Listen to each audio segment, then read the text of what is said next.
حضرت خلیل اللہ نے اللہ سے دعائیں مانگ مانگ کے بیٹا لیا تھا۔ عمر کا پچھلا حصہ ہے، اولاد نہیں ہے، اللہ سے دعا مانگتے ہیں اللہ مجھے اولاد عطا کر دے۔ رات کے پچھلے پہر اٹھ اٹھ کے دعائیں مانگتے ہیں، خیر اللہ نے کرم فرمایا۔ حضرت سارہ کے بطن سے تو اولاد نہیں ہوئی، اب حضرت ہاجرہ سے نکاح کیا۔ اب حضرت ہاجرہ سے نکاح ہوا تو اللہ نے ان کے بطن سے انہیں ایک خوبصورت بیٹا دیا جس کا نام اسماعیل رکھا۔ اللہ اکبر، اللہ کی کتنی بڑی آزمائش تھی۔ اللہ کی طرف سے آواز آئی میرے حکم کی تعمیل کرتے ہوئے اپنی زوجہ کو اور اپنے بیٹے کو وادی غیر ذی زرع میں چھوڑاؤ۔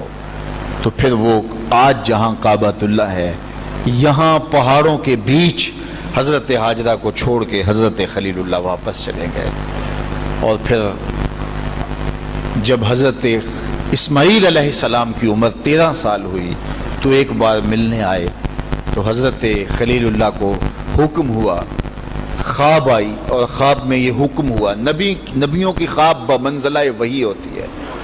ہمارے جو خواب ہیں ان میں سے کچھ خواب ایسے ہیں جن کو کہا گیا نبوت کا 46واں حصہ ہے، اچھے خواب، لیکن ہمارے خواب ادغاث و احلام ایسے بھی ہوتے ہیں جو دن کے خیالات کا عکس ہوتے ہیں۔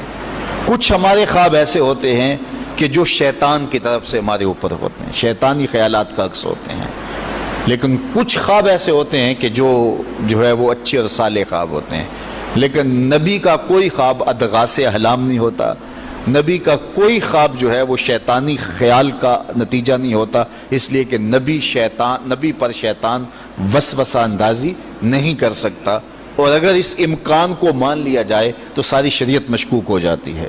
تو یہ امکان ہی نہیں ہے کہ نبی پر شیطان اثر انداز ہو سکے۔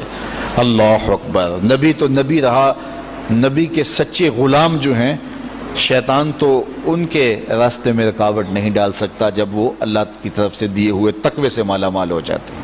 خیر، تو خواب دیکھا کہ میں بیٹے کو ذبح کر رہا ہوں، تو آئے اور بیٹے سے کہا، پہلے زوجہ سے کہا کہ بیٹے کو تیار کر دو، ہم نے دوست کی دعوت پہ جانا ہے۔ ویسے خلیل عربی میں گوڑے دوست کو ہی کہتے ہیں، اور حضرت ابراہیم اللہ کے خلیل کہلائے، رب نے ابراہیم کو اپنا دوست قرار دیا تھا۔ تو پھر کہا دوست کی دعوت ہے، دوست کا بلاوا ہے، میں نے بیٹے کو وہاں لے کے جانا ہے۔ تو حضرت ہاجرہ بیٹے کو تیار کر دیتی ہیں، کنگھی بھی کرتی ہیں، بالوں میں تیل بھی لگاتی ہیں، خوبصورت کپڑے بھی پہناتی ہیں۔ اللہ سے مانگ مانگ کے لیا گیا بیٹا۔ اللہ اکبر، اب 13 سال کی عمر، فلما بلغ معہ السعی، جب وہ بلوغت کی عمر میں پہنچا، چلنے پھرنے کے قابل ہوا، تو حضرت ابراہیم علیہ السلام ان کو لے کے ساتھ چلے۔ اور راستے میں جب یہ منظر دیکھا کہ باپ بیٹے کو اللہ کی رضا کے لیے ذبح کرنے جا رہے، تو شیطان کے تن بدن میں آگ لگ گئی۔ قیامت تک یہ نقشہ دنیا دیکھے گی، کیا منظر ہوگا خدا کی رضا کے لیے یوں بھی اظہار کیا جاتا ہے۔ تو وہ حضرت ابراہیم علیہ السلام کے پاس آیا، ابراہیم ایک خواب کے سہارے بیٹے کو ذبح کرنے جا رہے ہو، اللہ کو راضی کرنے کے اور تھوڑے طریقے ہیں۔ تو حضرت خلیل اللہ نے پتھر اٹھا کے اس کے جو ہے وہ مارا، کہا ہٹ جا، میرے پاس ایک اسماعیل ہے، 1000 اسماعیل بھی ہوتے، قربان کر دے۔ یہ وہی جگہ ہیں۔ پھر حضرت اسماعیل کے پاس آیا تو انہوں نے بھی یہی بات کہی، کہا کہ ماں کی ممتا بڑی کمزور ہوتی ہے۔ تو حضرت ہاجرہ کے پاس آ گیا، کہا کہ شہزادہ کدھر ہے؟ کہا دوست کی دعوت پہ ان کا باپ لے کے گیا ہے۔ کہا نہیں، دوست کی دعوت نہیں ہے، وہ تو ان کو ذبح کرنے لے جا رہا ہے۔ کہا کوئی سوچ کے بات کر، دعائیں مانگ مانگ کے لیا رب سے، اپنے ہاتھوں سے ذبح کر دے گا؟ دنیا کی تاریخ میں ایسا کبھی ہوا نہیں کسی باپ نے اپنے بیٹے کو ذبح کیا ہو اور بیٹا نافرمان ہو، تب بھی کبھی ایسا نہیں ہوا۔ یہ تو وہ بیٹا ہے کہ جس کی پیشانی میں اجالے رکھے ہوئے ہیں، جس کی چمکدار آنکھیں خیرہ کر دیتی ہیں، کیا اس بیٹے کو ذبح کرے گا؟ اور باپ بھی اتنا نرم دل، پھر مانگ مانگ کے لیا، مجبور ہو گیا، کہنے لگا کہ وہ اسے اللہ کا حکم کہتا ہے۔ تو حضرت ہاجرہ سلام اللہ علیہ نے کہا ظالم بھاگ جا، اگر اللہ کا حکم ہے میری گود میں ایک اسماعیل ہے، 1000 اسماعیل بھی ہوتے قربان کر دے۔ یہ انوکھی داستان تھی جو کائنات میں رقم ہونے جا رہی ہے۔ یہ کوئی افسانہ نہیں ہے، یہ امر واقعیہ ہے، یہ ہونے والی داستان ہے۔ جس کی یادیں پورے عالم میں بکھری ہیں. کائنات میں ایسا انوکھا واقعہ، ایسا البیلا واقعہ زمانے میں نہیں دیکھا ہوگا جو یہ واقعہ رقم ہونے جا رہا ہے. حضرت اسماعیل 13 سال کی عمر اور حضرت ابراہیم اپنے بیٹے کو ساتھ لیے جا رہے ہیں. راستے میں میٹھی میٹھی باتیں بھی ہو رہی ہیں. جب منا کی اس وادی میں پہنچے، آج حاجی جو ہے جب وہ رمی جمار کرتا ہے تو وہ کہتا مجھے فون پہ بتا دو کہ میرا جانور ذبح ہو گیا کہ نہیں ہو گیا. اس میں اتنی ہمت نہیں ہوتی کہ اس قربان گاہ پہ چل کے جائے. وہ کہتا ہے تھکن سے چور ہوں. اللہ اکبر. حاجی تجھ سے تو چل کے جائے نہیں جاتا اور شریعت نے تجھے سہولت بھی دے دی، کوئی ضروری نہیں ہے کہ تو وہاں جائے. لیکن ذرا دیکھ وہ منظر کتنا دل آویز تھا. اگر حاجی کو کہا جاتا کہ بیٹا بھی ساتھ لے جانا ہے اور وہاں بیٹے کو ذبح نہیں کرنا، صرف گردن پہ چھری ہی رکھنی ہے، تو کلیجے کانپ جاتے. اللہ اکبر. رسم بھی ادا نہ ہو پاتی. لیکن یہاں ایک انوکھا واقعہ عملاً روح پذیر ہوا. فلما بلغ ماہ السعی، جب وہاں پہنچے تو کہا یا بنیا، اے میرے بیٹے. اللہ کتنا میٹھا اور دلاویز انداز تھا. اے میرے بیٹے، یا بنیا.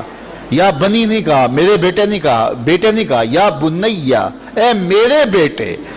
اس میں اپنائیت کا جمال دیکھیے اور ٹپکتا ہوا شہد دیکھیے پیار کا. اے میرے بیٹے، میں نے خواب دیکھا ہے، انی اذبحک فانظر ماذا تری، کہ میں تمہیں ذبح کر رہا ہوں. فانظر ماذا تری، اب تو بتا تیری رائے کیا ہے. باپ نہ بتاتا ذبح کر لیتا، لیکن نے بیٹے کو شامل کیا. بتانا میں نے یہ خواب دیکھا ہے اور نبی کا خواب بمنزلہ وحی ہے. اب تو بتا تیری رائے کیا ہے، مجھے بتائیے. باپ بیٹے کو کہے کہ میں تجھے ذبح کرنا چاہتا ہوں. اللہ اکبر. باپ اپنی مرضی سے بعض اوقات کسی بیٹے کی کسی خدمت کی وجہ سے اس کو تھوڑا سا زیادہ دے دے، یا اس سے شفقت کا رخ زیادہ ہو، یا اس کو کچھ ترجیح دے دے، تو دوسرے بیٹے ناراض ہو جاتے ہیں اور باپ کے خلاف جا کے اپنے چچاؤں سے اور دوسرے رشتہ داروں سے بات کرتے ہیں کہ ہمارا باپ ظالم ہو گیا ہے. یار اس کا روح سخن تھوڑا سا دوسرے بیٹے کی طرف ہوا تو جا کے شور کر دیا اولاد نے کہ میرا باپ ظالم ہو گیا ہے. لیکن ذرا یہاں کہانی دیکھیے باپ کیا بول رہا ہے. بیٹا میں تجھ کو ذبح کرنا چاہ رہا ہوں. فانظر ماذا تری، مجھے بتا تیری رائے کیا ہے. تو بیٹا کیا جواب دیتا ہے؟ کائنات میں ایسا منظر نہیں دیکھا ہوگا. بیٹا خاموش ہو جاتا، سر جھکا لیتا. یہ بھی بڑی بات تھی، امتثال امر تھا. بیٹا کہتا جی جس طرح آپ نے دیکھا میں تو کچھ نہیں کہہ سکتا. یہ بھی امتثال امر تھا. بیٹا کہتا ٹھیک ہے آپ کر لیجیے جو آپ نے کرنا ہے. تو یہ بھی امتثال امر تھا. لیکن جو بیٹے نے کہا، کائنات نے ایسا منظر یہ بھی نہیں دیکھا ہوگا. بیٹے نے یہ نہیں کہا ہاں کر لیجئے، بیٹے نے یہ نہیں کہا کہ خاموشی اختیار کر لی، گردن جھکا لی. ذرا دیکھیے بیٹے نے کہا یا آباتے. باپ نے کہا تھا نا یا بنیا، اے میرے بچے، اے میرے بیٹے. تو جب یہ بات سن لی کہ میں تجھے ذبح کرنا چاہتا ہوں تو بیٹے کا لہجہ تبدیل نہیں ہوا. اللہ اکبر. آج بیٹا ہو تو کہے باپ ہو سفاک ہو، لیکن اس کے باوجود لہجہ کہ یا آباتے، اے میرے ابو. ذرا اس سے شہد ٹپکتا ہوا دیکھیے اور اس سے خدمت گاری کا جذبہ دیکھیے. یا آباتے، اے میرے ابو. آگے کیا ہے؟ یا آباتے فعل ما تومر، ابو ذبح کیا ہے، جو بھی کرنا ہے کرو. یا آباتے ذبح نہیں کہا، اے ابو ذبح کر دیجئے. ذبح کا جواب ذبح میں دیا جاتا نا، لیکن بیٹا 2 قدم آگے بڑھ گیا. یا آباتے فعل ما تومر، ابو ذبح کیا ہے، جو بھی کرنا ہے کیجئے. باقی رہی بات میری، یہ کام آسان تو نہیں کہ گردن پہ چھری چلے اور میں تڑپوں نہ، لیکن اللہ کی مدد ہو تو یہ مشکل بھی نہیں. ستاجدونی انشاءاللہ من الصابرین. آپ دیکھیں گے رب نے چاہا تو صبر کر کے دکھاؤں گا، تڑپوں گا بھی نہیں. باپ رسی بھی ساتھ لے گیا تھا، چھری بھی ساتھ لے گیا تھا. چھری نکالی. یہ کوئی قصہ نہیں، یہ کوئی افسانہ نہیں ہے، یہ حقیقت اور امر واقعیہ ہے. چشم فلک نے پہلی مرتبہ یہ منظر دیکھا. آج حوریں بھی دیکھ رہی تھی، غلمان اور رضوان بھی دیکھ رہے تھے، فرشتے بھی جھک جھک کے دیکھ رہے تھے. مالک قیامت آنے والی ہے. کہا تمہیں بتانا چاہتا ہوں، تم کہتے تھے انسان کو خلیفہ بنا رہے، سجدے تو ہم کرتے ہیں، عبادتیں تو ہم کرتے ہیں، یہ تو لڑائی کرے گا، دھینگا مشتی کرے گا. اب دیکھو میرے بندے کی ادا کو، میرے بندے کی اطاعت اور فرما برداری کے رنگ بھی دیکھو.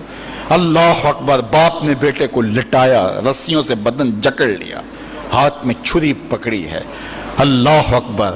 حضرت اسماعیل کو لٹایا. قرآن نے وہ باقاعدہ منظر نگاری کی ہے. فلما اسلما وتلہ للجبین، جب دونوں راضی ہو گئے. کس بات پہ راضی ہو گئے؟ کہ فلاں نمبر کی گاڑی خرید لیں، فلاں کوٹھی اور فلاں بنگلہ خرید لیں. نہیں، دونوں راضی ہو گئے. باپ ذبح کرنے پہ راضی ہو گیا اور بیٹا ذبح ہونے پہ راضی ہو گیا. اسلام اسے کہتے ہیں فلما اسلما. یہاں لفظ جب دونوں نے رضا کر لی، طے کر لیا، دونوں نے سر جھکا لیا. الاسلام گردن نہادن، اسلام کا معنی گردن رکھ دینا. تو دونوں نے جب گردنیں رکھ دی اللہ کے حکم پر، باپ ذبح کرنے پہ تیار ہو گیا اور بیٹا ذبح ہونے پہ تیار ہو گیا. سینے میں دل رکھنے والے ہو، بیٹے کا ذبح کے لیے تیار ہو جانا چھوٹی بات نہیں تھی، لیکن باپ کا اپنے ہاتھوں سے بیٹے کو ذبح کرنا یہ اس سے بھی بڑی بات تھی. یہ تماشائے لبے بام نہیں تھا. لیکن آج زمانہ اس منظر کو دیکھ رہا ہے. منا کے سیاہ پہاڑوں میں یہ کہانی رقم ہونے جا رہی ہے. باپ نے ہاتھ میں چھری پکڑی اور بیٹے کو لٹایا. قرآن بتاتا ہے فلما اسلما، جب دونوں راضی ہو گئے، وتلہ للجبین، اور باپ نے بیٹے کو پیشانی کے بل لٹایا.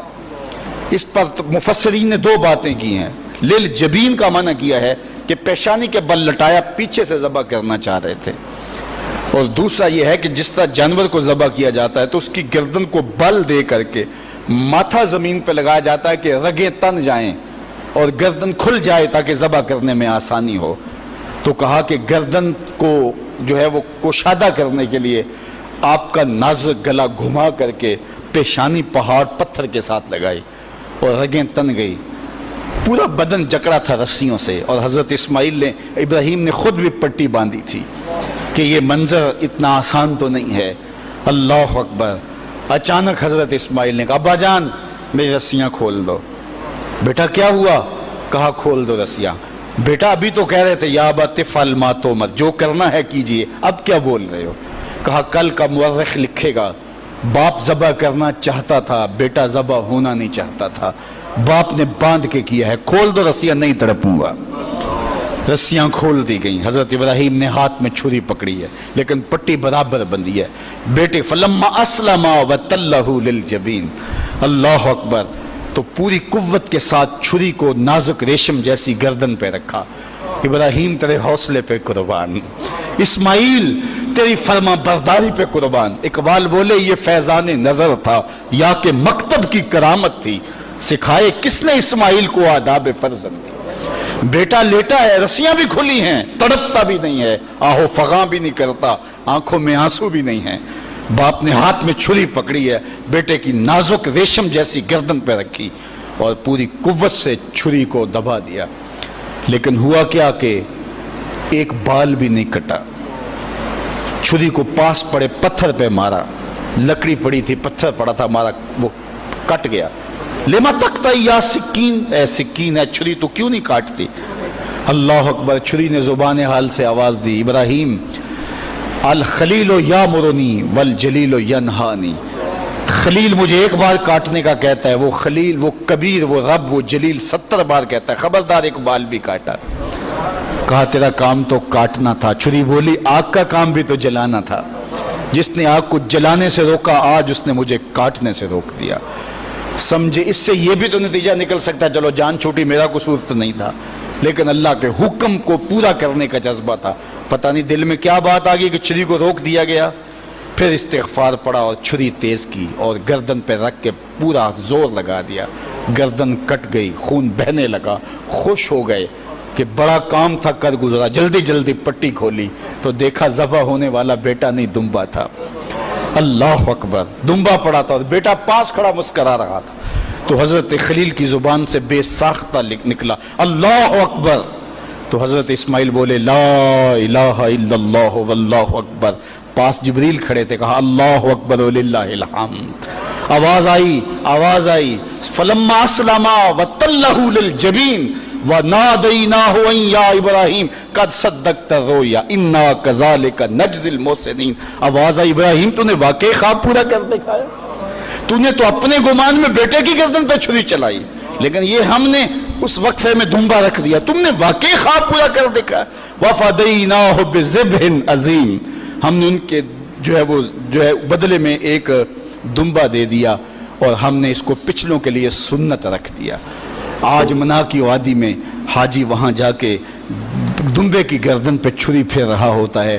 وہ یادگار آج اس مذبح پہ، آج اس منصب پہ جہاں بیٹے کی قربانی کے لیے حضرت خلیل چھری ہاتھ میں لیے کھڑے تھے، آج 40 لاکھ جانور قربان ہو رہے ہیں اور پوری دنیا کے اوپر قربانیاں ہو رہی ہیں. اللہ اکبر. وہاں آواز آتی ہے سلام علی ابراہیم، اے ابراہیم تیرے اوپر سلام.